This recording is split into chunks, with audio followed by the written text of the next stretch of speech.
Norway is advancing a major initiative to bolster its Arctic surveillance capacity by selecting a new fleet of long-range drones, with two American defense firms, Northrop Grumman and General Atomics, vying for the contract.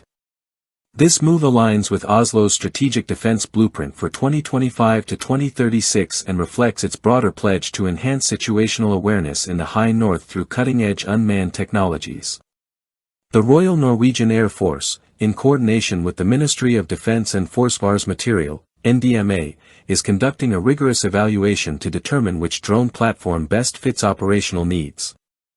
Although no test flights have been initiated and a final decision is pending, the study marks a decisive step toward the future deployment of unmanned aerial systems, UAS, from Andøya Air Station, an Arctic Circle facility now earmarked for permanent drone and space operations after a reversal of its planned closure. Northrop Grumman has pitched its MQ-4C Triton, a high-altitude, long-endurance surveillance aircraft currently entering service with the U.S. Navy. Capable of flying above 50,000 feet for prolonged periods, the Triton is engineered for continuous multi-intelligence maritime monitoring and is fully compatible with Norway's existing P-8A Poseidon patrol aircraft.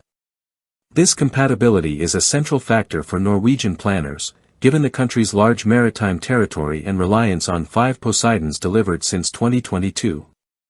In contrast, General Atomics has submitted its MQ-9B SeaGuardian, a medium-altitude drone that has gained attention for its modular sensor suite and over 30-hour flight endurance.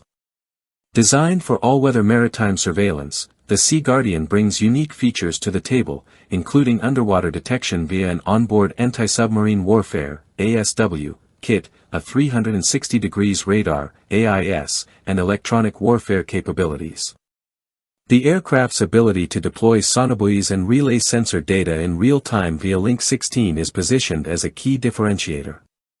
SeaGuardian has already seen action in multi-nation exercises and is deployed by several global operators. The drone competition has also sparked direct comparisons between the contenders. Jane Bishop of Northrop Grumman publicly criticized the SeaGuardian's lower operating ceiling, suggesting that flying at medium altitude makes it more susceptible to enemy fire, pointing to recent drone shootdowns in contested regions. She added that achieving the same surveillance reach as a single Triton would require Norway to field multiple SeaGuardians. General Atomics has refrained from public counter-commentary, though analysts note that Northrop's platforms have also been targeted in past conflicts. While both systems are designed to interoperate with NATO forces and P-8A aircraft, SeaGuardian markets itself as a flexible platform suitable for a wide range of missions beyond surveillance, including search and rescue, maritime security, mine detection, and civilian applications. Its NATO-compliant airframe, automated flight systems, and dual satellite communication links make it suitable for integration into both military and civilian airspace. Cold weather tests and participation in exercises like RIMPAC 2024 further reinforce its Arctic readiness. Norway's evolving defense doctrine places Arctic security at its core, with a particular focus on early warning systems and robust intelligence gathering capabilities. In addition to acquiring long-endurance drones, the government is also investing in satellite-based communications, upgrading its maritime patrol infrastructure with new simulators, and enhancing operational command centers.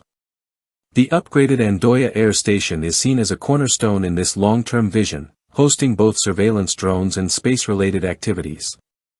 Although the cost of the drone procurement has not been disclosed, Norway recently demonstrated its financial commitment to unmanned naval systems by pledging over $600 million to a UK-led initiative deploying uncrewed vessels to Ukraine.